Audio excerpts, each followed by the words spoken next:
নমস্কাৰ প্ৰতিদিন টাইমৰ সমূহ দৰ্শকক স্বাগতম জনাইছোঁ আৰম্ভ কৰিছোঁ আমাৰ আজিৰ অনুষ্ঠান অভিমত আজিৰ অভিমতত আপোনালোকক কিছু গীত শুনাম ইতিমধ্যেই কামিং আপ দেখিছে আপোনালোকে গমো পাইছে আমি কাক আজিৰ অভিমতৰ অতিথি কৰিছোঁ শেহতীয়াকৈ সামাজিক মাধ্যমত এক প্ৰকাৰ তেওঁ ভাইৰেল হৈছিল যোগাত্মকভাৱে কোনো বিয়োগাত্মকভাৱে নহয় জুবিন গাৰ্গৰ এটা বিশেষ গীতৰ কিয়দাংশ যেতিয়া তেওঁ এটা সংগীতানুষ্ঠানৰ শেষত পৰিৱেশন কৰিছিল তাৰ পিছতে তেওঁ সামাজিক মাধ্যমত ব্যাপক ৰূপত ভাইৰেল হৈছিল আৰু আজি সেইগৰাকী যুৱককেই আমি ষ্টুডিঅ'ৰ অতিথি কৰিছোঁ ৰহিম ৰাজ নলবাৰীৰ যুৱক সংগীতৰ ক্ষেত্ৰখনত তেওঁ কিছুদিন হ'ল জড়িত হোৱা কিন্তু যি ধৰণে তেওঁ নিজক আগুৱাই লৈ যাব পাৰিব লাগিছিল হয়তো তেওঁ সেয়া হোৱা নাছিল কিন্তু শেহতীয়াকৈ তেওঁ সপোনটোৱে সাকাৰ ৰূপ পোৱাৰ দিশত অগ্ৰসৰ হৈছে আৰু সেই তেনেকুৱা এটা সময়তে আজিৰ ষ্টুডিঅ'ৰ অতিথি কৰিছোঁ সেইগৰাকী যুৱক ৰহিম ৰাজক ৰহিম মই তোমাক অনুষ্ঠানলৈ স্বাগতম জনাইছোঁ প্ৰথমতে তোমাক পলমকৈ হ'লেও মই বহাগৰ শুভেচ্ছা জনাইছোঁ বহুত বহুত ধন্যবাদ আজি তোমাৰ পৰা কিছু গীত শুনিম দৰ্শককো শুনাম আৰু কিছুমান কথা পাতিম সৰু সুৰাকৈ সেইকাৰণে আজি মাতি আনিছোঁ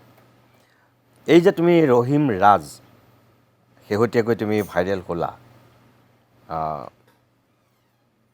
ইয়াৰ আগত তুমি মঞ্চত গীত কেতিয়াৰ পৰা গাইছিলা মই মঞ্চত গীত 2021 পৰা গাই আছোঁ 21 পৰা হয় 2021 পৰা মই 24লৈকে কো আৰ্টিষ্ট হিচাপে গাইছিলোঁ ফণীমা কলিতাৰ লগত হয় তাৰপিছত মই নিজাকৈ এইটো বছৰত অকণমান নিজাকৈ গাবৰ কাৰণে চেষ্টা কৰিছোঁ এই বছৰৰ পৰা তুমি নিজাকৈ গাইছিলা হয় হয় ইয়াৰ আগলৈকে তুমি কো আৰ্টিষ্ট আছিলা হয় আৰু তোমাৰ নলবাৰীৰ ক'ত ঘৰ মোৰ নলবাৰী জিলাৰ কুন্দৰগাঁৱত ঘৰ হয় মেডিকেল কলেজৰ একদম ওচৰতে হয় আচ্ছা আৰু তোমাৰ ঘৰত কোন কোন আছে মোৰ ঘৰত মা দেউতা মই আৰু ভাইটি মই তোমাৰ দুই এটা কথা মই চাইছোঁ সামাজিক মাধ্যমত পাইছোঁ তুমি কৈছা ঘৰৰ কথা তোমাৰ দেউতা মায়েও তোমাক লৈ কিবা কিবি কৈছে মই অকণমান দেখিছোঁ তথাপিও এনেই মই সুধিছোঁ তোমাক সংগীত তুমি কাৰ ওচৰত শিকিছিলা সংগীতৰ মোৰ তেনেকুৱা আনুষ্ঠানিক শিক্ষা নাই 2014 মানত মই গীটাৰ শিকিব গৈছিলোঁ আমাৰ নলবাৰীতে তাৰ পৰা 17 মানলৈকে মই গীটাৰ শিকিছিলোঁ মাজে মাজে গেপ হৈছে বাৰু পঢ়াৰ কাৰণে তাৰপিছত 2017-18 মানৰ পৰা মই ষ্টেজত গীটাৰ বজাইছিলোঁ তাৰ পৰা মই এনেকৈ মানে ষ্টেজত গীটাৰ বজাই থাকোঁতে ভনীমা কলিতাক লগ পালোঁ তাৰ পৰা তেওঁ ক'লে তুমি গীটাৰ বজাব নালাগে মোৰ গান শুনিলে আৰু এবাৰ দুবাৰমান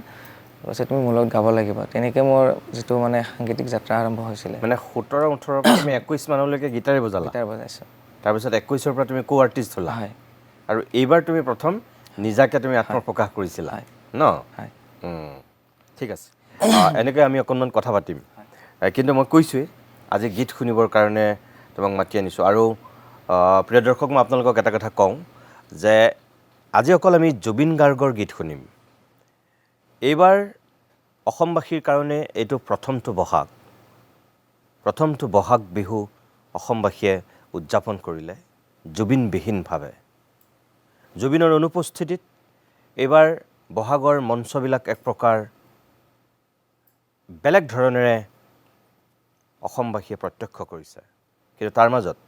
জুবিনৰ গীতবিলাকক কোনোবাই প্ৰাণ ঢালি গাবলৈ চেষ্টা কৰিছে ধৰি ৰাখিব বিচাৰিছে আৰু ভৱিষ্যতৰ প্ৰজন্মৰ মাজতো তেওঁলোকে বিলাব বিচাৰিছে আৰু তেনেকুৱা এটা সময়তেই এইগৰাকী ৰহিম ৰাজ ওলাই আহিছে জুবিনৰ গীত গাবৰ কাৰণে আৰু শেহতীয়াকৈ তেওঁ কিছু বিখ্যাত হৈছে তেওঁৰ জীৱনৰ এইটো প্ৰথমটো এটা টেলিভিছন শ্ব' আজি তেখেতে নিজেই কিছু কথা হয়তো পৰৱৰ্তী সময়ত আপোনালোকৰ আগত কোৱাৰ পিছত গম পাব আহক আজিৰ অনুষ্ঠানটো জুবিনৰ এটা গীতেৰে আমি আৰম্ভ কৰি লওঁ কোনটো গীত গাবা এতিয়া প্ৰথমতে মই জুবিনদাৰ শেহতীয়াকৈ মুক্তি পোৱা ৰৈ ৰৈ বিনালে জোন জুলি গীতটি গাবলৈ বিচাৰোঁ ঠিক আছে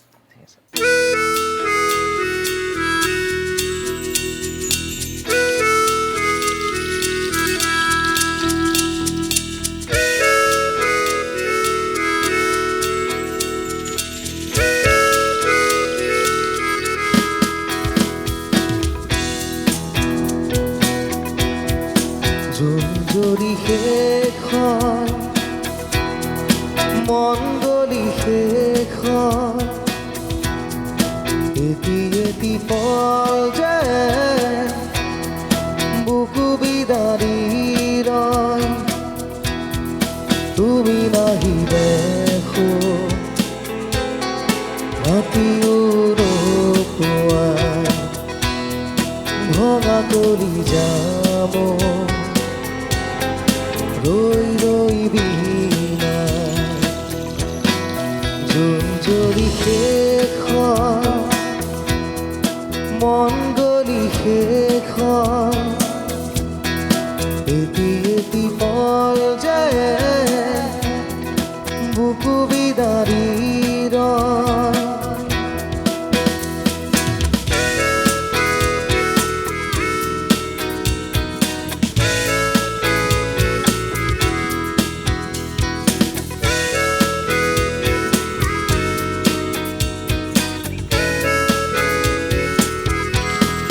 জিয়া জিয়া সপোন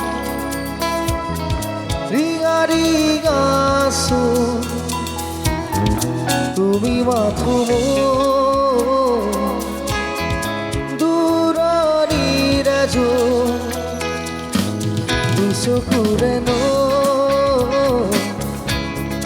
নিৰৱধি বয় উৰুঙাহিয়াতে দুখে কথা কয় জোনাকে নিচুকাই মোৰ হৃদয় তুমি বিষয়ে মাথো বিনা জোন জৰি শেষ হয় মন গলি শেষ হয় এটি পল যে বুকু বিদাৰি ৰয়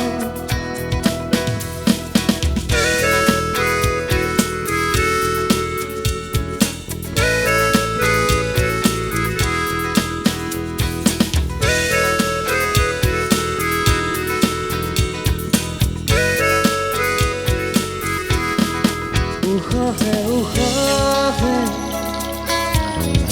বেদনা বৰষে সুৰে সুৰে গানে চকুৰো তোমাৰে নিথৰি বতাহ সুবাস বিচাৰো উকাচৰতে এধাৰ বুটলো তমসাৰী মায়া এতিয়া প্ৰতিদিন প্ৰতিবাৰ ধুমুহাৰ নাচো জোন জৰি শেষ হয় মন গলি শেষ হয় এটি পল যে বুকু বিদাৰি ৰয় তুমি নাহি দেখো ৰাতিও নোপোৱাই ভঙা কৰি যাম ৰৈ ৰৈ বিনা জোন জৰি শেষ হয় মন গলি শেষ হয় এটি পল যে বুকু বিদাৰি ৰয় ধন্যবাদ ভাল লাগিল ৰহিমৰ যিটো শেহতীয়া যিটো উত্থান সেই যিটো তুমি জুবিনৰ গীতৰ হামিং দিছিলা সেই অনুষ্ঠানটো ক'ৰ আছিলে এইটো অনুষ্ঠান আছিল আমাৰ নলবাৰী জিলাৰ অমেয়াপুৰৰ অঞ্চলৰ নন্দগাঁৱত আছিল এইটো দুবহাগৰ অনুষ্ঠান আছিল মোৰ তাত আছিল তাত যিটো ভিডিঅ'ত সাধাৰণতে মই দেখিছিলোঁ যে তাত তোমাৰ দৰ্শক বৰ বেছি নাছিল কিন্তু আৰু অনুষ্ঠানটো চাগে একেবাৰে শেষ হোৱাৰ সময়ত তুমি তাত সেই গীত বা হামিংটো তুমি কৰিছিলা নেকি? হয়, মানে সিদিনাখনে ৰাতি আমাৰ নলবাৰী অঞ্চলত বহুত ডাঙৰ ধুমুহা বতাহ আহিছিল। তো ৰাতি 12টামান বজাত মানে ডাঙৰকৈ ধুমুহা বতাহ অহাত মানে আধা মানুহ এটা প্ৰেক্ষাগৃহ আছিল তাত সোমাই গ'ল, আধা ঘৰৰ ফালে গুচি গ'ল। তো যিখিনি সময়ত মই হাৰ্মিংটো গাইছিলোঁ সেইখিনি সময়ত 3টামান বাজিছিল, একদম কম সংখ্যক মানুহ হৈছিল। তেওঁলোকে মোক মানে ৰিকুৱেষ্ট কৰিছিলে গীতটি গাবৰ বাবে, তেতিয়া গাইছিলোঁ এইটো। তুমি নলবাৰীৰ বাহিৰে আৰু ক'ৰবাত অনুষ্ঠান কৰিছিলানে? কৰি আছোঁ বাৰু, আগৰ পৰা কৰি আছোঁ। হাজো, নগাঁও, বৰপেটা, সৰভোগ এনেকুৱা ঠাইবোৰত কৰি আছোঁ। এতিয়া এই তোমাৰ যিটো ভাইৰেল হ'ল সেই তাৰ পিছৰ পৰা তোমাকতো অসমৰ বহু মানুহে চাগে এতিয়া তোমাক সংগীতৰ কাৰণে যোগাযোগ কৰিছে। মই তোমাৰ এখন তালিকাও দেখিলোঁ শেহতীয়াকৈ যে এখন একদম প্ৰত্যেক দিনেই জুবিন গাৰ্গ, অংগৰাগ পাপন মহন্তহঁতৰ নিচিনাকৈ এখন দীঘলীয়া লিষ্ট, ক'ত এটা দিনো তোমাৰ খালী নোহোৱাকৈ। এতিয়া কিমান দিনলৈকে তুমি বুক হৈছা? এতিয়া মোৰ 34খন অনুষ্ঠান আছে আৰু হৈছে, মই লিষ্টখনত এড কৰা নাই, নতুনকৈ হৈছে যোৱা পৰহিলৈকে। তোমাৰ এইটো শেহতীয়া উত্থান নাই? হয়নে নহয়? এই ভাইৰেল হোৱাৰ পিছতে তুমি এনেকৈ ধৰণৰ মঞ্চ পাইছা? তুমি নিজে ভাবিছিলানে যে হঠাৎ মানুহৰ জীৱনলৈ মানে যিটো পৰিৱৰ্তন আহে কেতিয়াবা, তোমাৰ জীৱনতো এনেকৈ হঠাৎ এটা ভিডিঅ'ই তোমাৰ জীৱনটোত এনেকৈ এটা খলকনি সৃষ্টি কৰাই দিব? আচলতে মই ভবা নাছিলোঁ। যিদিনাখন মই হাৰ্মিংটো গাইছিলোঁ, মোৰ লগৰ এজনে ভিডিঅ' কৰি আছিলে থাকিলে, মই এনেকৈ ভিডিঅ'টো মোক দেখালে আৰু আহি পোৱাৰ পিছত। মই ভিডিঅ' মানে ফেচবুকত অলপ অলপ পষ্ট কৰি থাকোঁ মাজে সময়ে। তো মই সেইদিনা ভিডিঅ'টো এনে পষ্ট কৰি দিলোঁ, দিয়াৰ লগে লগে মানে ভিডিঅ'টো ভালদৰে মানে ভিউ আহিল। তাৰপিছত বহু পেজে মানে ভিডিঅ'টো শ্বেয়াৰ কৰিলে, এনেকৈ মানে ভিডিঅ'টো ভাইৰেল হৈ গ'ল। মই ভবা নাছিলোঁ ইমানখিনি ৰাইজে মৰম দিব, আঁকোৱালি ল'ব, সেনেকৈ আৰু। প্ৰিয় দৰ্শক, যিটো ভিডিঅ' ভাইৰেল হৈছে ইতিমধ্যে আপোনালোকে অজস্ৰবাৰ দেখিছে সামাজিক মাধ্যম যোগে। মই এতিয়া লাইভত অকণমান আপোনালোকক ৰহিমৰ কণ্ঠত সেই হামিংটো অকণমান মই দেখুৱাব বিচাৰোঁ। তুমি অসুবিধা পাবা নেকি এতিয়া? অকণমান অসুবিধা হয়, মানে মোৰ মাতটো একেদিন অনুষ্ঠান কৰি ভাগি আছে। তথাপিও অকণমান মই ট্ৰাই কৰিছোঁ, বেয়া হ'ব কিজানি মই নাজানো, ভুল হ'লে ক্ষমা কৰি দিব সকলোৱে। ঠিক আছে, ইমেজৰ লগত।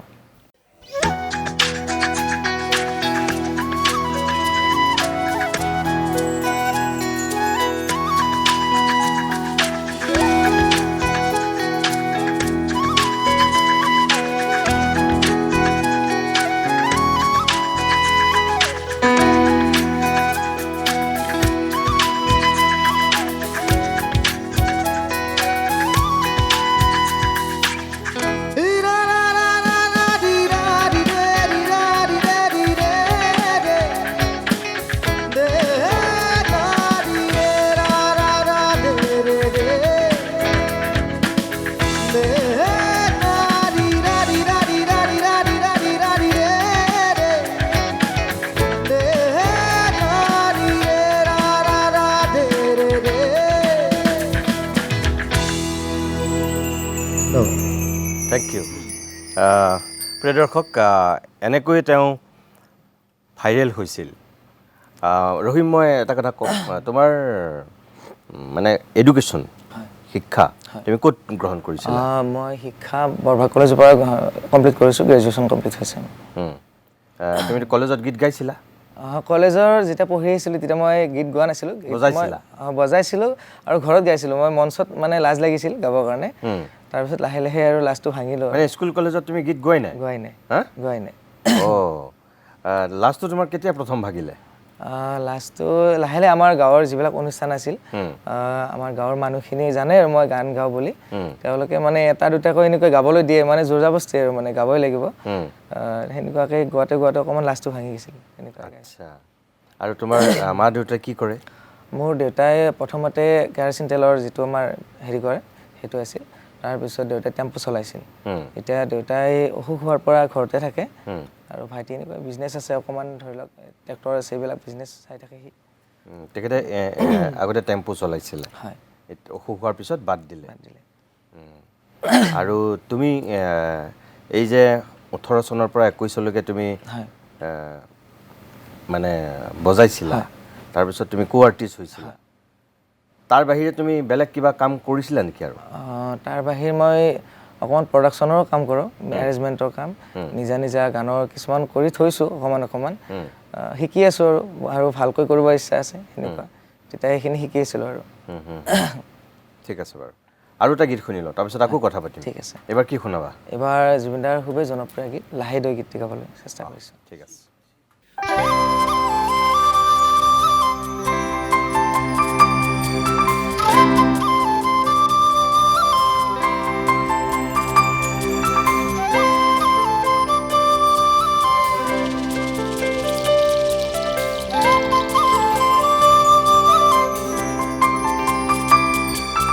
লাহে দৈ বেলিয়ৈ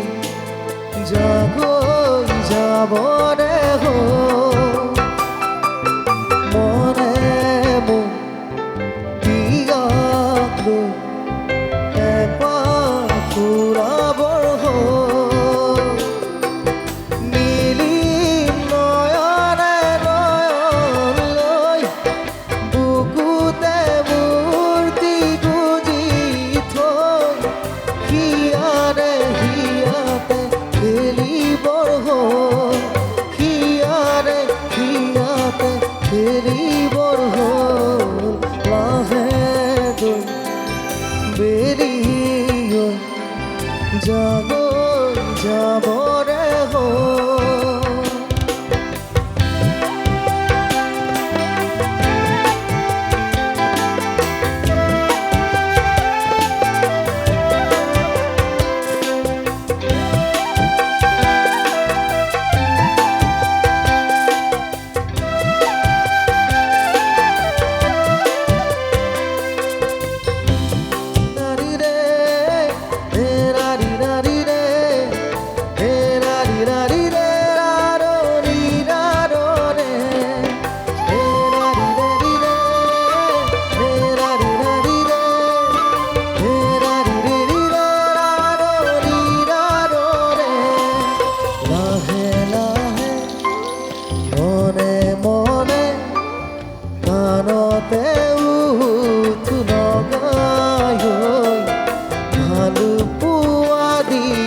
জগাই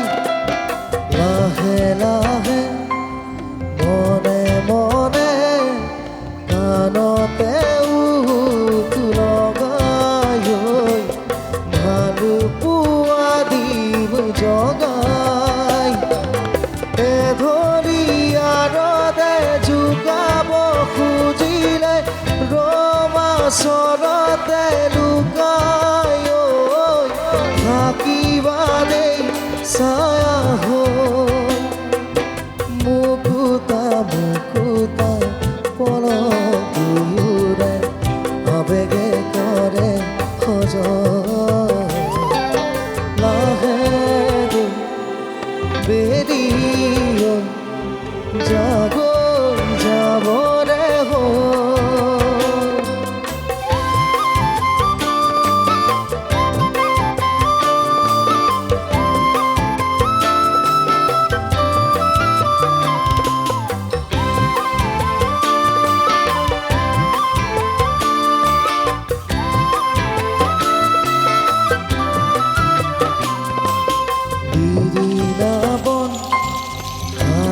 জানে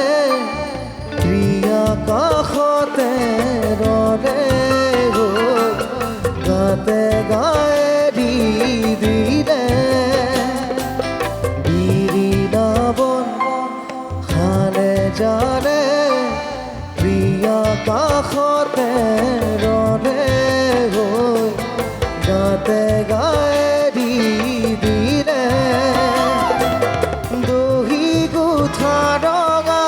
সৰু তলা নোজোৰে দুটি দেখা নীৰাজুৰ লৈ যা নিজানে নিজানে মৰম জানিছে ফাগুৰৰে জীয়া ধৰ লাহে দৈ বেলিয়ৈ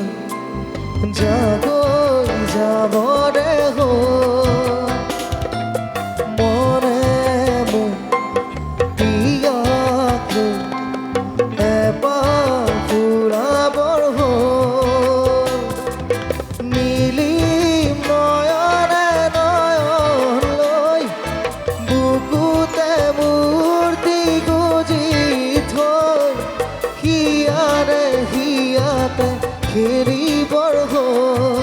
হিয়াৰে হিয়াতে খেলিবৰ হ'ল লাহেকৈ বেৰিয়ে জাগৈ যাবৰে হ'ল ধন্যবাদ মই তোমাক ধন্যবাদ জনাইছোঁ প্ৰিয় দৰ্শক এনেকৈ আমি ৰহিমৰ কণ্ঠত কিছু গীত শুনিম মাজে মাজে অকণমান কথা পাতিম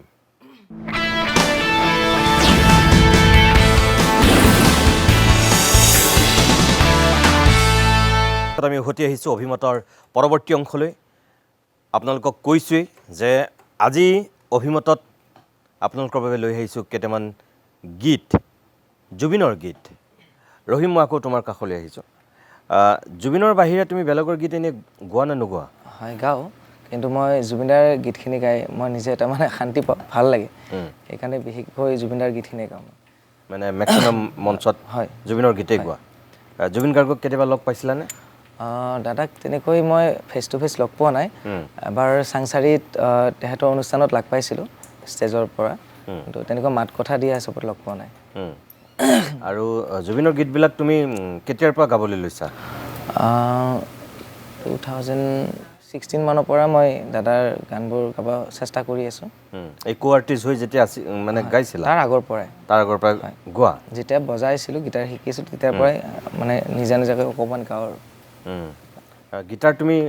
কাৰ ওচৰত শিকিছিলা গীটাৰ আমাৰ তাৰ আছে পংকজ তালুকদাৰ নামৰ ছাৰ এজনৰ তাতে তাৰপিছত আৰু শিকিছিলোঁ দুজন এজন ছাৰৰ তাতে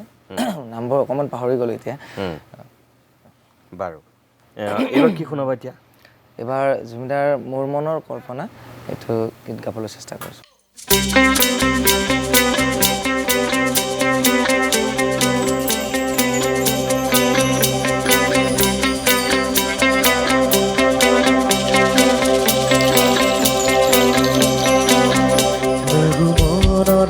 কল্পনা যে কাহুৱানা মোৰ প্ৰেমৰে থাপনা তুলসী হোৱানা মোৰ মনৰে কল্পনা যে কাহুৱানা মোৰ প্ৰেমৰে থাপনা তুলসী হোৱানা অভিনৱ মৰমেৰে বিয়াকুল কৰা মোৰ মনৰে কল্পনা যে কাহুৱানা মোৰ প্ৰেমৰে থাপনা তুলসী হোৱানা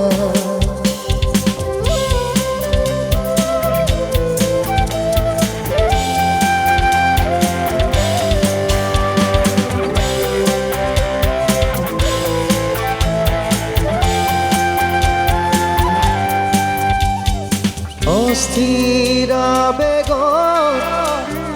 পৰশ লোৱানা অভিমানী দুচকু শান্তি দিয়ানা অস্থিৰ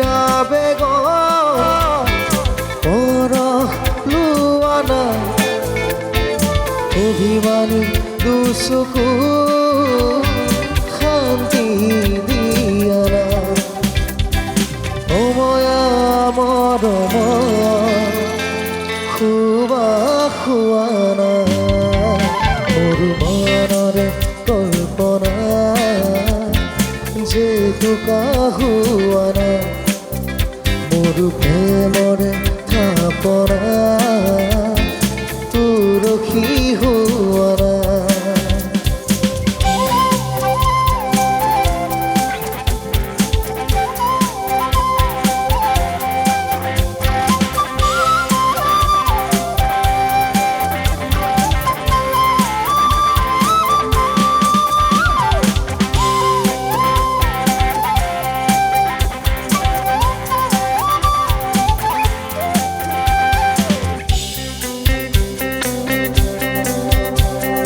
তোমাতে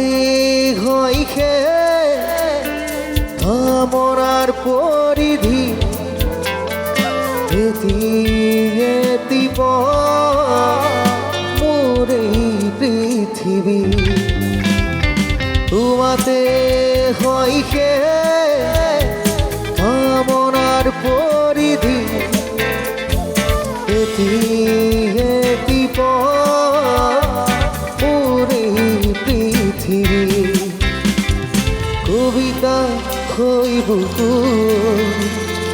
তুমি সাৰ পোৱা নাই মোৰ মনৰে কল্পনা জেতুকা হোৱা নাই মোৰ প্ৰেমৰে থাপনা তুলসী হোৱা নাই মোৰ মনৰে কল্পনা জেতুকা হোৱা নাই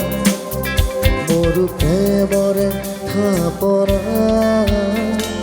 তুলসী হোৱা নাই। মই ধন্যবাদ জনাইছোঁ ৰহিম তোমাৰ মই ক'ৰবাত গম পাইছিলোঁ যে তুমি ৰহিম ৰাজ এইটো তুমি কৰি লোৱা নাম এতিয়া তোমাৰ নামটো বেলেগ আছিলে আচলতে মোৰ অৰিজিনেল নাম হ'ল আব্দুল ৰহিম যেতিয়া মই ভনীমাৰ লগত যেতিয়া গীত পৰিৱেশন কৰিবলৈ গ'লোঁ তেতিয়া কৈছে আব্দুল ৰহিম নামটো ভাল নালাগে অকণমান ওল্ড টাইপৰ হয় তুমি অকল ৰহিমটো ৰাখা পিছফালে ৰাজ এটা লগাই লোৱা মই ক'লোঁ নালাগে নহয় কৈছে লগাই লোৱা তেনেকৈ মানে নামটো সেনেকুৱা হৈ গ'ল আৰু বহুত সংগীত শিল্পীৰ ক্ষেত্ৰত দেখা যায় যে তেওঁলোকৰ প্ৰকৃত যিটো নাম বহুতে সেই নামটো সলায় আৰু বহুতে বিশ্বাসো কৰে যে নামটো সলোৱাৰ পিছত তেওঁলোকৰ জীৱনলৈ এটা পৰিৱৰ্তন আহে তুমি ভাবানে যেনে তোমাৰ জীৱনত নামটো সলোৱাৰ পিছত কিবা এটা এনেকুৱা পৰিৱৰ্তন আহিছে বুলি সেইটোতো নাজানিম বাৰু হয়তো পৰিৱৰ্তন আহিবও পাৰে হয়তো নাহিবও পাৰে এইটো নাজানিম তুমিতো নিজে সলোৱা নাছিলা তোমাক বেলেগেহে পৰামৰ্শ দিছিলে তুমিতো তেওঁলোকৰ পৰামৰ্শটো প্ৰথমে ধৰা মানিবই বিচৰা নাছিলা ন তাৰপিছতো তুমি ৰহিম ৰাজ কৰিলা এইটো কেতিয়াৰ পৰা কৰিলা ৰহিম ৰাজ এইটো 2021তে কৰিছিলোঁ 21ৰ পৰা এইবাৰৰ পৰা যে তুমি নিজাকে মানে মঞ্চ বা গীত পৰিৱেশনৰ সিদ্ধান্ত লৈছিলা মানে আগৰ তেখেতৰ লগত কিবা মনোমালিন্য হৈছিলে নে নে তুমি নিজকে মনোমালিন্য হোৱা নাই মানে মই ভাবিছিলোঁ এইবাৰ অকণমান মই নিজাকে ট্ৰাই কৰোঁ তেখেতেও নিজাকে ট্ৰাই কৰে কিন্তু আমি দুটাই মানে কোনো ধৰণৰ এৰাৰি হোৱা নাই ধৰি লওক দুটাৰে যদি একেলগে প্ৰগ্ৰেম হয় দুটাই কৰিম মোৰ ফালৰ পৰা যদি এক্সট্ৰাকৈ প্ৰগ্ৰেম আহে মই এক্সট্ৰাকৈ কৰিম তেওঁৰ ফালৰ পৰা আহিলে তেওঁ কৰিব আৰু যদি দুটাকে একেলগে বিচাৰে দুটাই একেলগে কৰিম তেনেকুৱা তেখেতে কেনেধৰণৰ গীতবোৰ গায় তেখেতেও জুবিনদাৰে গীত গায় বাকী শিল্পীবোৰৰো গীত গায় তেনেকুৱা আৰু কিন্তু তোমাৰ মঞ্চবিলাকত তুমি অকল জুবিনৰ গীতেই লৈছা নেকি ন এইবাৰতো জুবিনদাৰে গাই আছোঁ অকল জুবিনৰ গীত জুবিনৰ গীতৰ মানে যিবিলাক শ্ৰোতা যিবিলাক দৰ্শক বহুতৰ দৃষ্টিভংগীবিলাক বেলেগ বেলেগ কিছুমানে জুবিনৰ গীতি সাহিত্যটো ভাল পায় কিছুমানে জুবিনৰ শব্দবিলাক খুব ভাল পায় কিছুমানে জুবিনৰ সুৰ ভাল পায় আৰু সামগ্ৰিকভাৱে জুবিনৰ কণ্ঠটো আছেই জুবিনৰ কণ্ঠটো বেয়া পোৱা মানুহ পৃথিৱীত চাগে নাই হয়নে নহয় তুমি নিজে জুবিন গাৰ্গক মানে যিবিলাক এই যে ক'লা যে জুবিনৰ গীতেই লৈছা অকল মানে কোনখিনি কাৰণে তুমি জুবিনৰ গীতক অকল লৈছা মানে নিজে গাই ভাল পোৱাৰ কাৰণে নে শব্দ বা তাৰ অৰ্থ যিটো গীতি সাহিত্য মানে কোনখিনি জুবিনদাৰ প্ৰথমতে মানে মই ক'ব গ'লে জুবিনদাৰ যিখিনি মানে কম্পজিশ্যন আছে সেইখিনি বহুত ভাল লাগে যিটো সুৰ আছে একদম মানে ধৰি লওক মনত চুই যায় আৰু তাৰপিছত জুবিনদাৰ যিখিনি ধৰি লওক কথা গীতৰ কথা একেবাৰে সহজ সকলোৱে বুজি পায় সৰুৰ পৰা ডাঙৰলৈকে আৰু সেইখিনি ভাল লাগে মানে মানুহে পটককৈ মানে বুজি পায় নিজৰ হৃদয়ত লাগি যায় আৰু সেইখিনি ভাল লাগে জুবিনদাৰ সুৰ কথা বাকী জুবিনদাৰ ভইচৰ কথাটো ক'বই নালাগে সকলোৰে একদম প্ৰিয় আৰু সেইটোৱে মই তোমাক ধন্যবাদ জনাইছোঁ এই কথাকেইটা তুমি কোৱাৰ কাৰণে কিন্তু তাৰপিছতে মই তোমাক এটা কথা ক'ম যে এইবাৰ জুবিন গাৰ্গৰ অনুপস্থিতিত বহুতেই জুবিন গাৰ্গৰ গীতক লৈ নিজক প্ৰতিষ্ঠা কৰিব বিচাৰিছে বা সেই সুযোগটো ল'ব বিচাৰিছে যিটো জুবিন গাৰ্গৰ অনুপস্থিতিত যিটো খালী ঠাই হ'ল সেই খালী ঠাইটো একাংশ গায়ক গায়িকাই ল'ব বিচাৰিছে তাৰ মাজত কোনোবা এনেকুৱা গায়ক বা গায়িকা ওলাইছে যি জুবিনৰ গীতক বিকৃত কৰিছে জুবিনৰ সুৰক বিকৃত কৰিছে কিছুমানৰ মতে মানে সেইটো হ'বই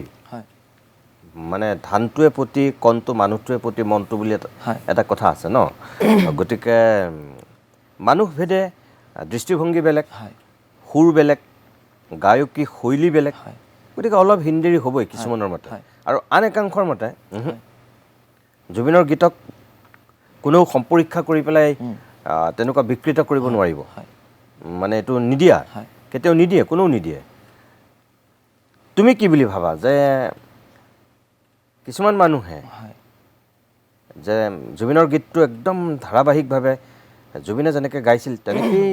গোৱাটো বিচৰা নে অলপ ক'ৰবাত সম্পৰীক্ষা হ'ব পাৰে আচলতে এইবোৰ কথা ক'বলৈ মই বহুত সৰু তথাপিও মোৰ মনৰ ফালৰ পৰা এটা কথা কওঁ জুবিনদাৰ যিখিনি গীত আছে সেইখিনি গীত জুবিনদাৰ যেনেকৈ গাইছে তেনেকৈ গাব পাৰিলেতো বহুত ভাল কথা তথাপিও সকলোৱে জুবিন গাৰ্গৰ নিচিনা গাব নোৱাৰে কোনোৱে নোৱাৰে জুবিন গাৰ্গৰ নিচিনা গাব তথাপিও যিমানখিনিলৈকে পাৰে সিমানখিনি জুবিনদাই যেনেকৈ গাইছে তেনেকৈ গাব চেষ্টা কৰিলে ভাল তাৰপিছতো অকণমান নিজৰ মতে যি কিছুমান সুৰ থাকে কিছুমান কাজ থাকে জুবিনদাই যেনেকৈ দিছে সেনেকৈ ল'ব নোৱাৰে সকলোৰে সাধ্যত নাথাকে সেইটো অকণমান বেলেগ হৈ যায় কিন্তু জানি বুজি যদি মানে সেই বস্তুটো এটা বেলেগ ৰূপত যদি লৈ যায় সেইটো বেয়া কথা হ'ব বোলে মই জানি বুজি গান এটা মই এটা বেলেগ ৰূপত মই মানে উপস্থাপন কৰিছোঁ সেইটো বেয়া কথা হ'ব ভুলবশতঃ কিবা অকণমান হেৰফেৰ হৈ গৈছে সেইটো বেলেগ কথা কিন্তু জানি বুজি কৰিব নালাগে আৰু জুবিনদাৰ নিচিনা গাব কোনেও নোৱাৰে তাৰ মাজতে যিমানখিনি পাৰে চেষ্টা কৰিলে ভাল আৰু মোৰ ফালৰ পৰা মই তেনেকৈ চেষ্টা কৰোঁ একদম তোমাৰ কথাৰ পৰা বাৰু মই অনুমান এটা কৰিছোঁ যে তোমাৰ দৃষ্টিভংগীটো কি হ'ব পাৰে তথাপিও এই যে ক'লা এতিয়া জানি শুনি মানে ভুল কৰিব নালাগে নজনাকৈ যদি হৈ যায় তেতিয়াতো মানুহে ক্ষমা কৰে কিন্তু জুবিন গাৰ্গৰ অনুপস্থিতিত প্ৰথমটো বহাগতেই যদি জুবিনৰ গীতখিনি সঠিক ৰূপত নাগায় তেতিয়াহ'লেতো সেইসকল গায়ক গায়িকাৰ যিটো সামাজিক দৃষ্টিভংগী বা সামাজিক তেওঁলোকৰ যিটো মানে কি বুলি ক'ম মই এইটো চিন্তাধাৰা অলপ বাণিজ্যিক বা অকল ব্যৱসায়িক দৃষ্টিভংগী বুলি যদি মানুহে ভাবে সেইটোতো একো ভুল নহ'ব তেতিয়াহ'লে নে কি কোৱা তুমি সেইটো হয় ঠিক আছে এনেকৈ আমি কথা পাতিম প্ৰিয় দৰ্শক মই তেওঁ চিন্তাখিনিও জানিছোঁ আপোনালোককো জনাইছোঁ আৰু মাজে মাজে আমি এনেকৈ আকৌ গীত শুনিম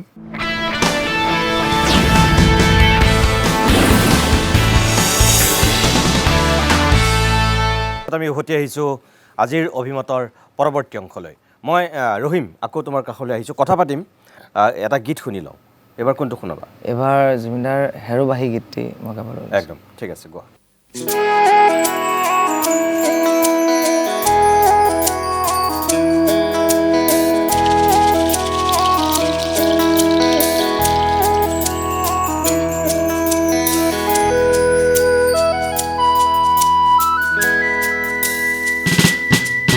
হেৰুবাহী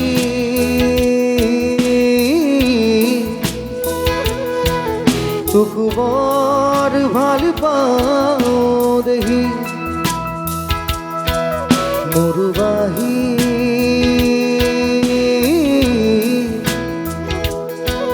তোক বৰ ভাল পাওঁ দেহি তোৰ সুৰৰ আচল ধৰি বহু দূৰ যাওঁ গুচি কোনো পূৰ্ণিমা ৰাতি তোৰ সুৰৰ আচল ধৰি বহু দূৰ যাওঁ গুচি কোনো পূৰ্ণিমা ৰাতি হেৰুবাহী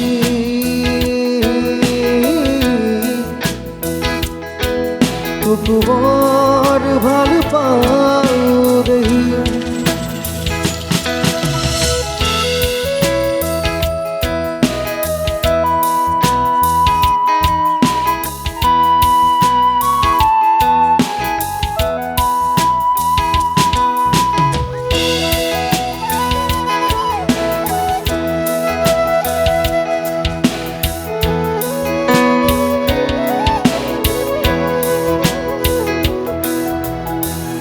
আমলখি হাবি যেনেকৈ হৰিণ চৰে ময়ো গুচি যাওঁ ভয়ামে দয়াৰে কৰবাৰে আমলখি হাবি যেনেকৈ হৰিণ চৰে ময়ো গুচি যাওঁ ভয়ামে দয়াৰে কৰবাৰে তোৰ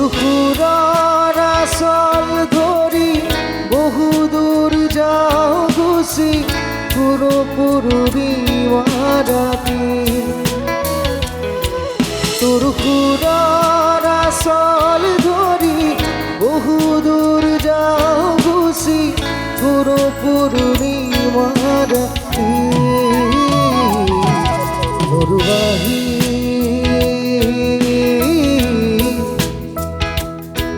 তোক বৰ ভাল পাওঁ দেহি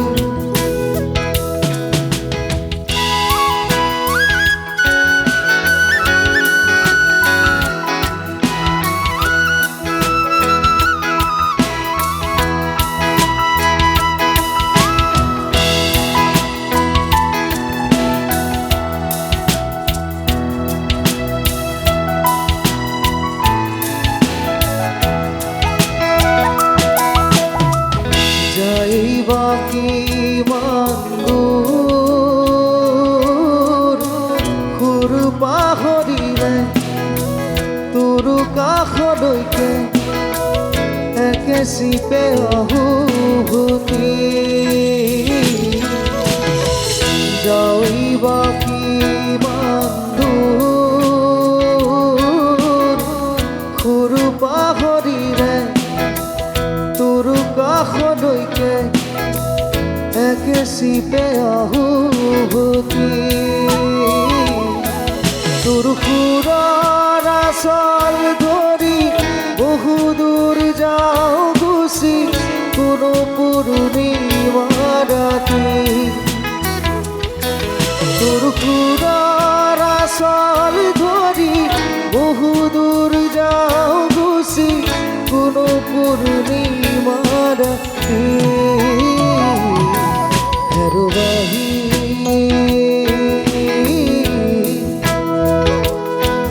তোক বৰ ভাল পাওঁ দেহি নৰুবাহী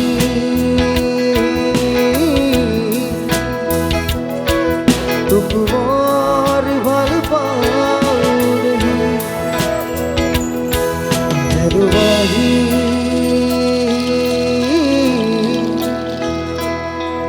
তোক বৰ ভাল পাওঁ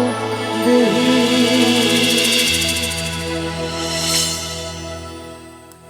ৰহিম মই এটা কথা কওঁ তোমাৰ মানে গীতটো যেতিয়া তুমি পৰিৱেশন কৰা অলপ সঁচাকৈ জুবিনৰ হেৰি এটা তোমাৰ কণ্ঠটোত আছে কিন্তু জুবিন গাৰ্গেই হয় কোনো এজন মানুহ এতিয়া দ্বিতীয় জুবিন গাৰ্গ হ'ব নোৱাৰে হয় যেনেকৈ ভূপেন হাজৰিকাক অনুসৰণ কৰি বহুতে গীত গায় হয় কিন্তু সেইবুলিতো ভূপেন হাজৰিকা হৈ যাব নোৱাৰে হয় জুবিনৰ কথাটো তেনেকুৱা হয় জুবিন এজনেই হয় তথাপিও জুবিনৰ গীতখিনি লৈ এই যে কেইজনমান এতিয়া নতুন প্ৰজন্মৰ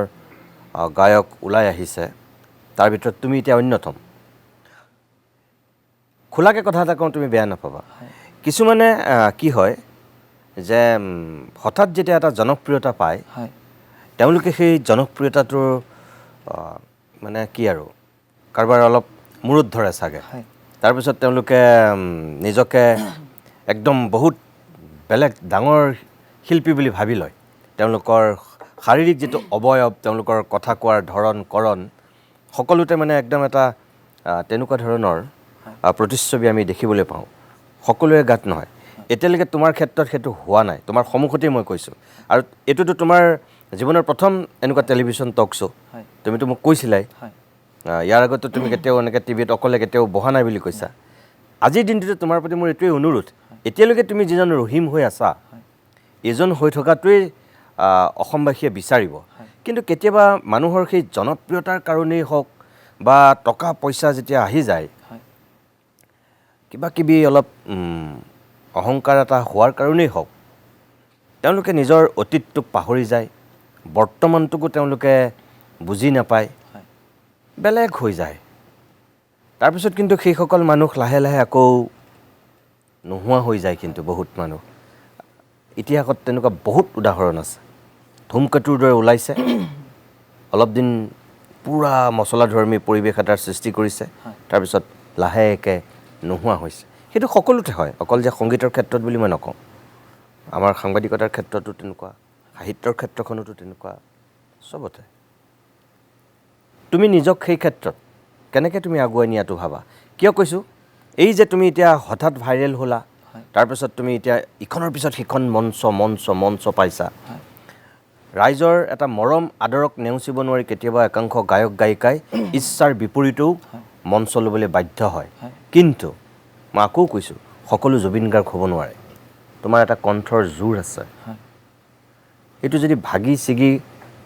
চেজ হৈ যায় তুমি যদি বেসুৰাকৈ গীত গাই থাকা মানে তেতিয়াও কিন্তু তোমাৰ অনিষ্টটো তুমি নিজেই কৰা হ'ব এইবিলাক দিশো মন কৰিব লাগিব গতিকে তুমি নিজক কেনেকৈ আগুৱাই নিব বিচাৰিছা এই ক্ষেত্ৰত আচলতে কি বুলি কওঁ মই আচলতে সৰুৰ পৰাই এনেকুৱাই অকণমান লাজুকীয়া ভাবৰ আৰু ভৱিষ্যতে মই এনেকৈয়ে থাকিম বুলি ভাবোঁ ভগৱানে তেনেকুৱা ধৰণৰ সেইবিলাক মনোভাৱ নানক মানুহৰ প্ৰতি যিটো অহংকাৰ সেইবিলাক নানক তাৰ বাবে ভগৱানক সদায় প্ৰাৰ্থনা কৰোঁ আৰু যিখিনি মোৰ বন্ধুবৰ্গ আছে তেওঁলোকৰ লগত সদায় যাতে এনেকৈ এতিয়া যেনেকৈ আছোঁ তেনেকৈ থাকিব পাৰোঁ আৰু ভগৱানৰ ওচৰত প্ৰাৰ্থনা কৰোঁ মই নিজে সেইখিনিয়ে তুমি যেতিয়া খুব জনপ্ৰিয় হৈ গ'লা ধৰা এতিয়াতো হৈছে তুমিতো কৈছাই ন যে তুমি এতিয়া অসমৰ বিভিন্ন প্ৰান্তত মঞ্চ পাইছা এতিয়া আগতেতো তুমি আপাৰ আছাম গৈ পোৱা নাই এইবাৰতো এতিয়া তুমি মই জনাত ডিব্ৰুগড় এইফালে একদম কিবা লখিমপুৰ ধেমাজি সকলো ফালৰ পৰা তোমালৈ এতিয়া নিমন্ত্ৰণ আহিছে গতিকে তুমি এনেকৈ যাব লাগিব কৰিব লাগিব এই যে নোপোৱা পৃথিৱী এখন পাই যাবা তাৰপিছত নিজক তুমি ধৰি ৰাখিব পাৰিবা নিশ্চয় মই চেষ্টা কৰিম নিজক সদায় এইটো পৰ্যায়তে ৰাখিবৰ কাৰণে ভাল ভাল কাম কৰিবৰ কাৰণে চেষ্টা কৰিম কিন্তু সেই বস্তুটো মানে ধৰি যিটো ইগ' এটা আহে মানুহৰ সেইটো বস্তু নানিবৰ কাৰণে সদায় চেষ্টা কৰি যাম মই কোৱা কথাটো হয়নে নহয় বাৰু তুমি কিছুমান মানুহৰ আহে নে তুমি কোৱাচোন আহে আহে ঠিক আছে বাৰু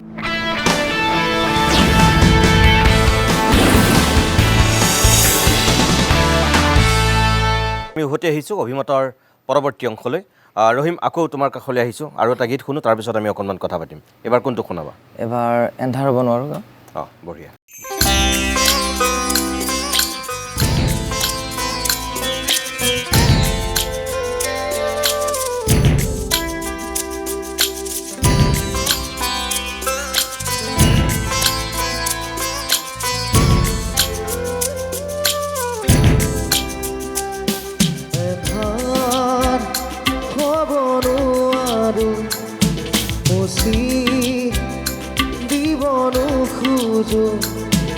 এধান হ'ব নোৱাৰো মচি দিব নোখোজো পাখি মেলা অতীত কিদৰে পাহৰো এধান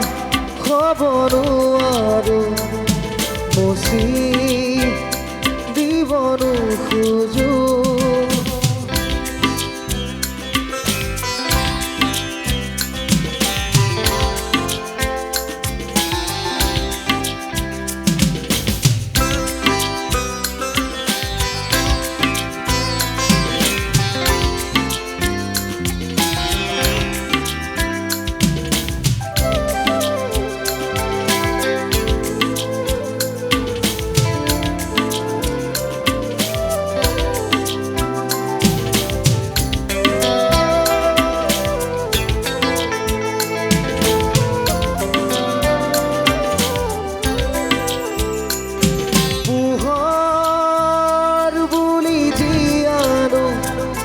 মনে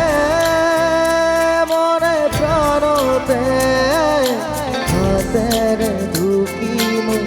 পুৱা জোনৰে ছবি পাখি মেলি সপোনে আগচিলে জীৱন কোনোবা দূৰলৈ আকাশ নীলিমাতে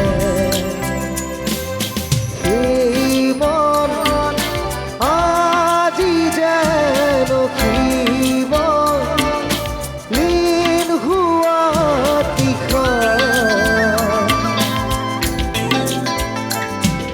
কিদৰে পাহৰো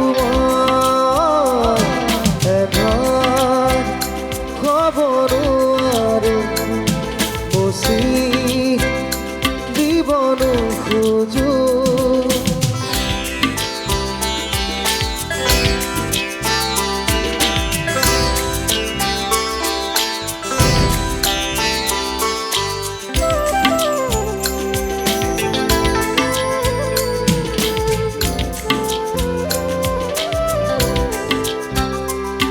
সাগৰ নীলা দুচকুত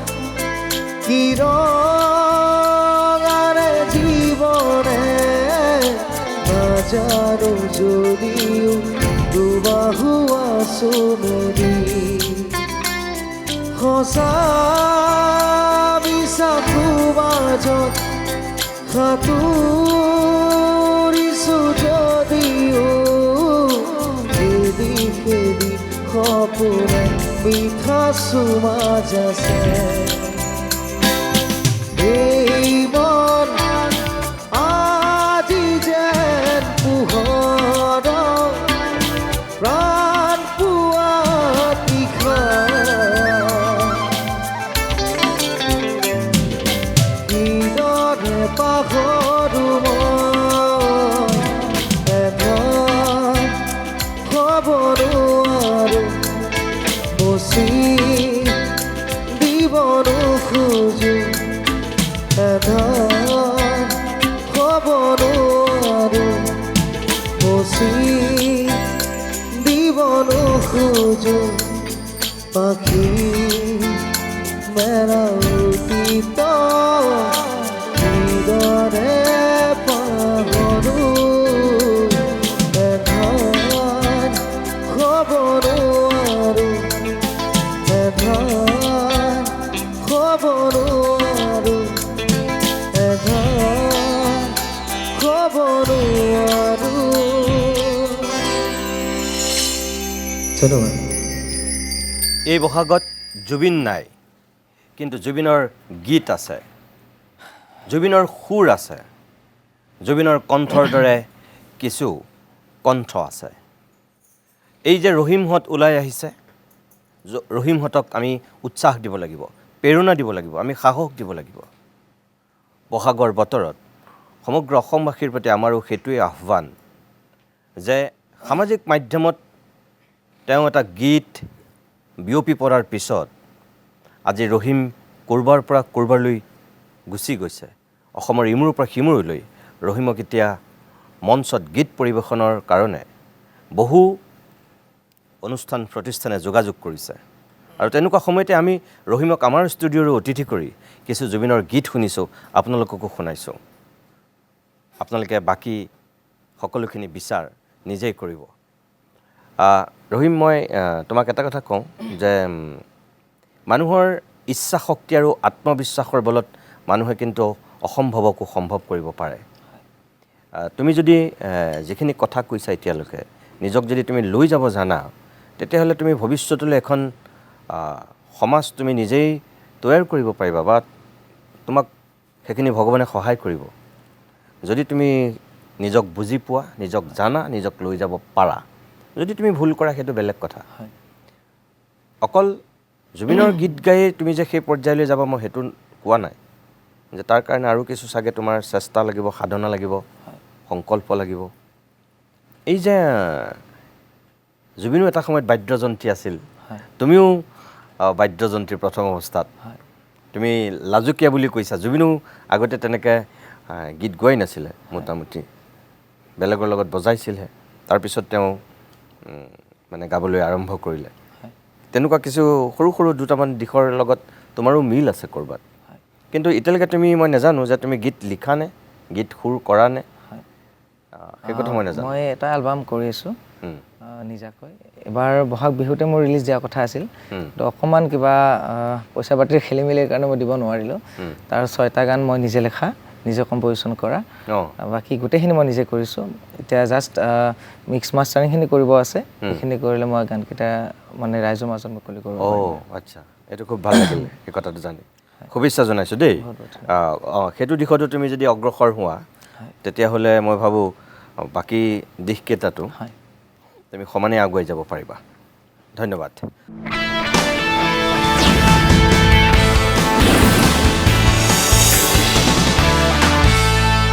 ৰহিম আৰু এটা গীত শুনি লওঁ এবাৰ কি শুনাবা এবাৰ কোনে ৰিঙাই গীতটি গাবলৈ ওলাইছোঁ বাৰু গোৱা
ভাল লাগিল বহুত বহুত ধন্যবাদ ৰহিম তোমাৰ শেহতীয়া যিটো এতিয়া মানে উত্থান বুলি কৈছোঁ তোমাৰ দেউতা মায়ে কি কৈছে এই ক্ষেত্ৰত আচলতে তেওঁলোকে বহুত সুখী এইখিনি মোৰ দেখা পাই কেনে আচলতে আমাৰ পৰিয়ালটোত এনেকুৱা ধৰণৰ কোনো সাংস্কৃতিক বিভাগৰ মানুহ নাই ময়ে প্ৰথম কি জানি আমাৰ বংশত তো তেওঁলোকে বহুখিনি ভাল পাইছে আনন্দ পাইছে এইখিনি আৰু তোমাৰতো দেউতা মা কোনোটো গীত নাগায় মায়ে অকণমান গায় যেতিয়া পঢ়ি আছিল স্কুলত তেতিয়া অকণমান গাইছিল আৰু স্কুলত কিন্তু দেউতাই তেনেকুৱা নাই তোমাৰ মায়ে ক'ৰবাত কোৱা দেখিছোঁ মই যে তুমি বহুত কষ্ট কৰিছিলা এতিয়া তুমি ফলটো পাইছা তেখেত খুব সুখী তেনেকৈ কৈছে দেউতাইও কৈছে যে তুমি যিটো পৰিৱেশ পাব লাগিছিল তেখেতে তোমাক দিব নোৱাৰিলে তথাপিও তুমি যে এইখিনি সময়ত এতিয়া এনেকৈ আগবাঢ়ি গৈছা তেখেত পূৰা হেপী মানে সুখী বুলি কৈছে মই দেখিছোঁ সেই কথাটো এই যে তুমি বহুত কষ্ট কৰিলা বুলি কৈছে বা তোমাৰ মানে যিটো পৰিৱেশ তেখেতে কৈছে তুমি বিচৰা ধৰণে পৰিৱেশটো দিব নোৱাৰা বুলি কৈছে তাৰমানে তুমি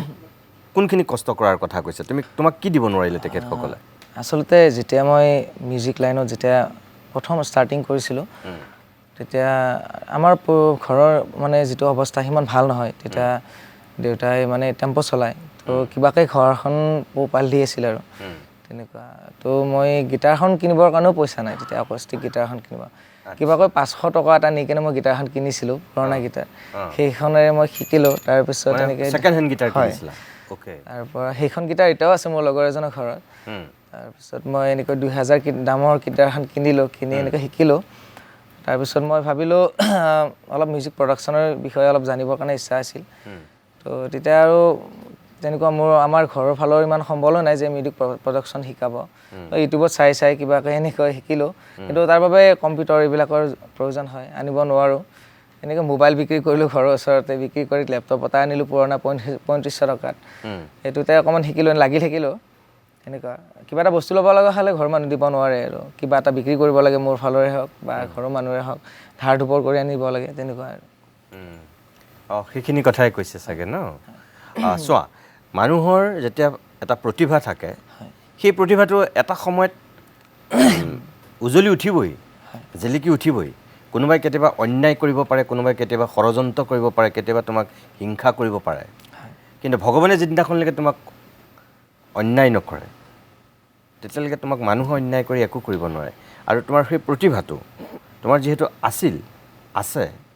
গতিকে তোমাৰ এতিয়া তোমাৰ তাৰ বহিঃপ্ৰকাশ ঘটিছে তুমি আজি তুমি ছ'চিয়েল মিডিয়াৰ পৰা তুমি এতিয়া এটা টেলিভিশ্যন চেনেলত তুমি এনেকৈ আহিছা ন ইয়াৰ আগলৈকে আমি তোমাক অনা নাছিলোঁ সঁচা কথা ক'বলৈ গ'লে মই তোমাক কথা গম পোৱা নাছিলোঁ যদি মই গম পালোহেঁতেন তেওঁক মই নিশ্চয় মাতিলোহেঁতেন আৰু তুমিও কোনোদিন মোৰ লগত যোগাযোগ কৰা নাই এইবাৰো কৰা নাই মইহে তোমাৰ লগত যোগাযোগ কৰিছোঁ হয়নে নহয় মই বহুতক কিন্তু এনেকৈ নতুন প্ৰতিভাবিলাক গম পালে মই নিজে মাতি আনো এজন চিচি বৰগাঙত জুবিনৰ গীত গোৱা অনন্ত মিলি বুলি সৰু ল'ৰা এজন আছে তেওঁ মিচিং ভাষাত খুব ধুনীয়াকৈ গীতবোৰ গায় তেওঁলোকৰ তেওঁ ষ্টাৰ ছিংগাৰ মোটামুটি তেওঁ অসমীয়া গীতো গায় আন ভাষাৰো গায় কিন্তু তেওঁক মই মাতি আনিছিলোঁ ইয়াত গীত গোৱাবৰ কাৰণে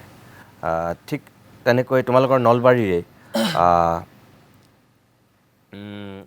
কিছুদিনৰ পূৰ্বে জুবিনৰ যতদূৰ সম্ভৱ আমি যেতিয়া ইয়াত জন্মদিন উদযাপন কৰিছিলোঁ সেই জন্মদিনৰ সময়ত যেনেকৈ অনন্ত মিলিক আমি মাতি আনিছিলোঁ তোমালোকৰ নলবাৰীৰে পাৰ্থপ্ৰতিম বৈশ্য তেওঁ জুবিনৰ গীতবিলাক গায় মই পাৰ্থকো মাতি আনিছিলোঁ ঠিক তেনেকৈ আজি তোমাক মাতি আনিছোঁ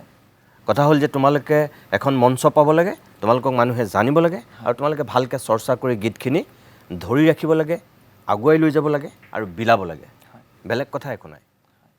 তুমি সেইখিনি কৰি যাবা কিন্তু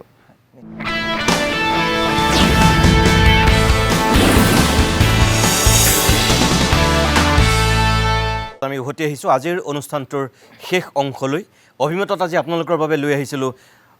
কেইটামান বিশেষ গীত জুবিন গাৰ্গৰ গীত এগৰাকী উঠি অহা প্ৰজন্মৰ প্ৰতিনিধি যি শেহতীয়াকৈ জুবিনৰ গীত গাই বিখ্যাত হৈছে তেওঁকেই আমাৰ ষ্টুডিঅ'ৰ আজি অতিথি কৰিছোঁ আৰু কিছু গীত শুনিছোঁ আপোনালোককো শুনাইছোঁ মাজে মাজে দুই এটা কথাও পাতিছোঁ ৰহিম আমি অনুষ্ঠানটো শেষ কৰিম এতিয়া শেষৰ ফাললৈ আহিছোঁ এবাৰ আৰু এটা গীত শুনো তাৰপিছত অকণমান কথা পাতিম আকৌ এইবাৰ মই জোনাক গলা গীতটি গাইছোঁ অকণমান ঠিক আছে গোৱা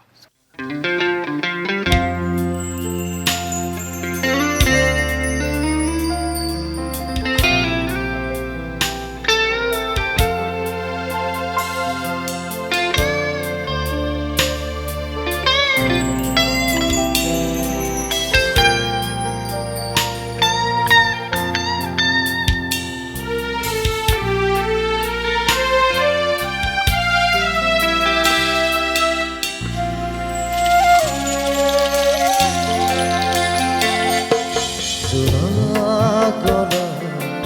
জানৰ নিশা মোৰ ধৰ হেতা খেতেৰি জোনা গনা জানৰ নিশা মোৰ ধৰ হেতা খেতেৰি গনি গনি আগুলি মোৰ আছে কিমান চকু পানী দুখৰ চিকুৰ পৰি মই ভাগৰ জীৱন হেৰুৱানা মই ভাগৰ জীৱন হেৰুৱানা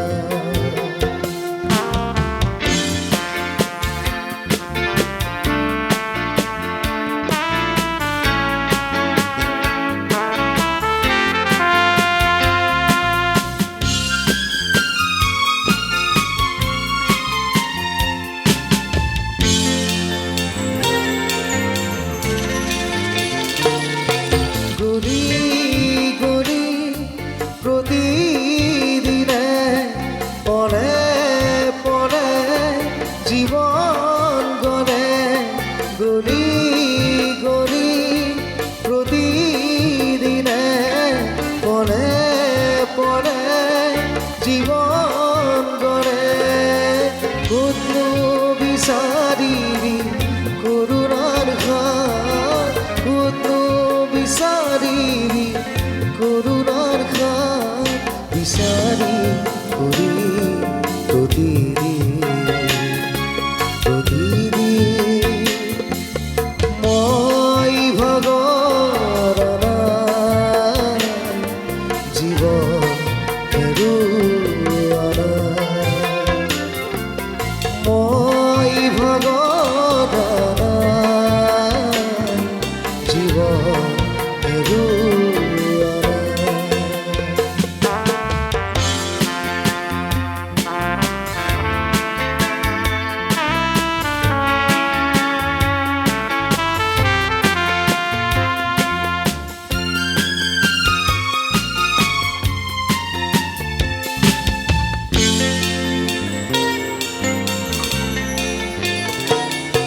মৰম চেনেহ তেনেই তাকৰ দিলিম তোমাৰ চকুৰ বাখত মৰম চেনেহ তেনেই তাকৰ দিলিম তোমাৰ চকুৰ বাখত পোহৰা বাৰে আহি খিৰিকী মুখত নজৰ তৰাতি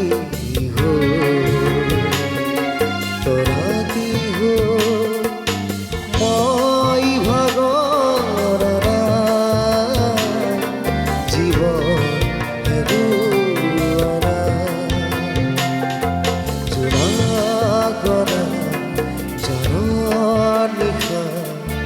মোৰ থৈ হেতা খেতেৰি গনি গনি আগুৰি মোৰ আছে কিমান চকু পানী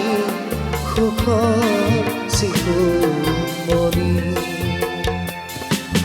মই ভাগৰ জীৱন হেৰুৱানা মই ভাগৰ জীৱন হেৰুৱানা ধন্যবাদ ৰহিম তোমাৰ এনে নিজৰ যিটো ইচ্ছা সপোন সকলোৰেতো এটা সপোন থাকে হয় তোমাৰ নিজৰ সপোন কি আছিলে মোৰ নিজৰ সপোন প্ৰথমতে এজন গীটাৰিষ্ট হোৱাৰ সপোন আছিলে ভাল গীটাৰিষ্ট হোৱা তাৰপিছত যেতিয়া মানে মই গীত গাবলৈ ল'লোঁ তেতিয়া মোৰ যিখিনি লগ বন্ধু আছিল তেওঁলোকে মোক এনকাৰেজ কৰিলে যে তই গান গা তাতে ভাল হ'ব তোৰ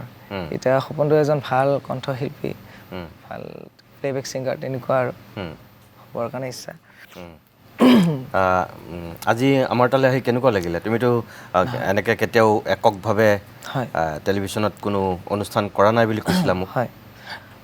বহুত বহুত ভাল লাগিলে আপোনালোকে মোক ইয়ালৈ আমন্ত্ৰণ কৰিলে আৰু আচলতে মই অকণমান নাৰ্ভাছ ফিল হৈ আছোঁ আজি প্ৰথমবাৰ এনেকৈ মানে অনুষ্ঠান কৰিছোঁ তাৰ মাজত যদি কিবা ভুল ভ্ৰান্তি হৈ গৈছে মোক ক্ষমা কৰিব সকলোৱে এইখিনিয়ে আৰু তুমি জুবিন ক্ষেত্ৰলৈ গৈছানে প্ৰায় যাওঁ মই যেতিয়াই গুৱাহাটীলৈ আহোঁ মই দাদাৰ ওচৰত এবাৰ গৈ দাদাৰ সমাধিত এবাৰ গৈ আহোঁ দাদাক মাত দি আহোঁ তেনেকুৱা মই অনুষ্ঠানটো এতিয়া শেষ কৰিম যিহেতু তোমাক ভগৱানে এটা প্ৰতিভা দিছে হয় তুমি কিন্তু সেই প্ৰতিভাটো সঠিক ৰূপত বুজি তুমি আগুৱাই লৈ গ'লে তোমাৰ ভাল হ'বই হয় মই একো নকওঁ বাকী বিচাৰ অসমৰ ৰাইজে কৰিব হয় শেষত মই তোমাক এটা অনুৰোধ কৰিম হয় যে জুবিনৰ অনুষ্ঠান আমি সামৰিম জুবিনৰ এটা বিশেষ গীতেৰে যিটো গীত এতিয়া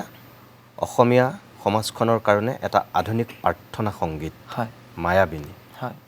আমি যেনেকৈ প্ৰাৰ্থনাবিলাক মহাপুৰুষ মাধৱদেৱৰ বা শংকৰদেৱক আমি স্মৰণ কৰি গাওঁ সংগীতৰ অনুষ্ঠানত জুবিনক বিশেষকৈ জুবিনৰ গীত গোৱাৰ পিছত তুমি যদি মায়াবিনীটো নোগোৱা মোৰ অনুষ্ঠানটো আধৰুৱা হ'ব মায়াবিনীৰে আজিৰ অনুষ্ঠানটো শেষ কৰিম ঠিক আছে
মায়াবিনী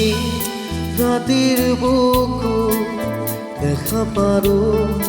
তোমাৰ ছবি ধৰা দিলা গোপনে আহি হিয়াৰ পুন তুমি যেমন শুকান মনত নিয়ৰৰে চেঁচা দুপান নামি অহা ৰ'দৰে গৈ মোৰ দেশত ৰাতিপুৱা ধুমুহাৰ সতে মোৰ বহু যুগৰে নাচো এধাৰো সঁচাব বহু দিনৰে আপোন নিজৰ কান্দো শেষ হ'ব ভাবো তোমাৰ বুকুত মায়াবিনী ৰাতিৰ বুকু দেখা পাৰো তোমাৰ ছবি ধৰা দিলা গোপনে হিয়াৰ কোণত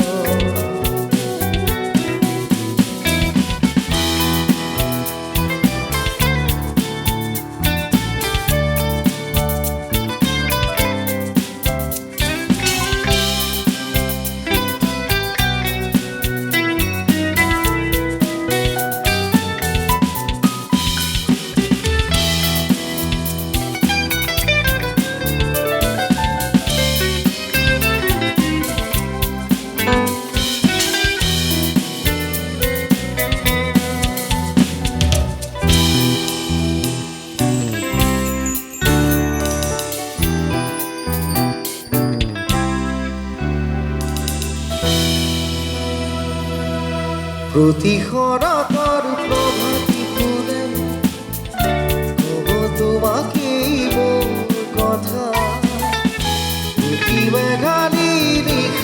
জনে কব তোমাকেই মোৰ ব্যথা দুমুখাৰ দুখতে মোৰ বহু যুগৰে নাচো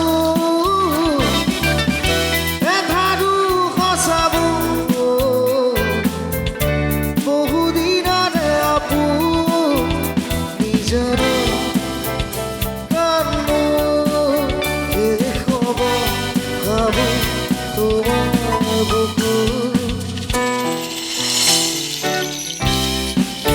মায়াবিনী রাতের বুকু দেখা পারো তোমার ছবি ধরা দিলা গোপনে দিয়া কুমা তেরারি রে তেরে রাতি রে রানা তেরারি রা রা রে রা রা রা তেরে রে রা রা তেরারি রে তেরারি রে রা রা তেরা রা রা তেরারি রে তেরে রারি রারি রে রা রা তেরারি রা রা রে রা রা রা তেরে রে রা রা তেরারি রে তেরারি রে রা রা তেরা রা রা তেরারি রে রা রা তেরা রা রা তেরারি রে রা রা তেরা রা রা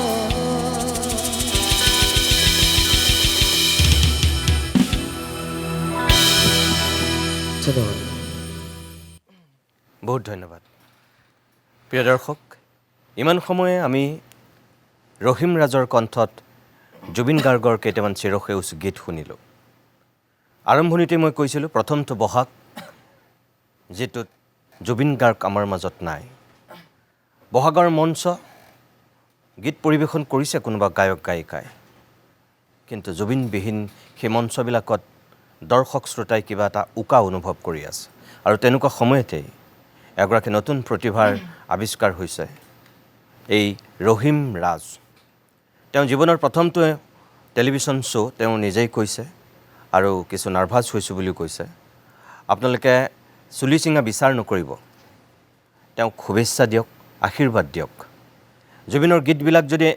এই প্ৰজন্মটোৱে শুদ্ধ ৰূপত গাবলৈ চেষ্টা কৰে ধৰি ৰাখিব বিচাৰে বিলাব বিচাৰে আমি তেওঁলোকক উৎসাহ দিব লাগিব সাহস দিব লাগিব প্ৰেৰণা দিব লাগিব আৰু সেইকাৰণেই ৰহিমক নলবাৰীৰ পৰা মাতি আনিছিলোঁ আজি অভিমতৰ অতিথি কৰিছিলোঁ নিজেও শুনিলোঁ আপোনালোককো শুনালোঁ বাকী বিচাৰ আপোনালোকে কৰিব মই সকলো বাদ্যযন্ত্ৰীক বিশেষভাৱে ধন্যবাদ জনাইছোঁ আৰু ৰহিম তোমাকো পুনৰবাৰ বহুত বহুত ধন্যবাদ জনাইছোঁ ভগৱন্তৰ ওচৰত প্ৰাৰ্থনা কৰিছোঁ তোমাক শক্তি দিয়ক সাহস দিয়ক তুমি বহু দূৰ আগুৱাই যোৱা ইয়াৰ লগে লগে আজিৰ এই বিশেষ অভিমত অনুষ্ঠানটিৰ ইমানতেই সামৰি মাৰিছোঁ নমস্কাৰ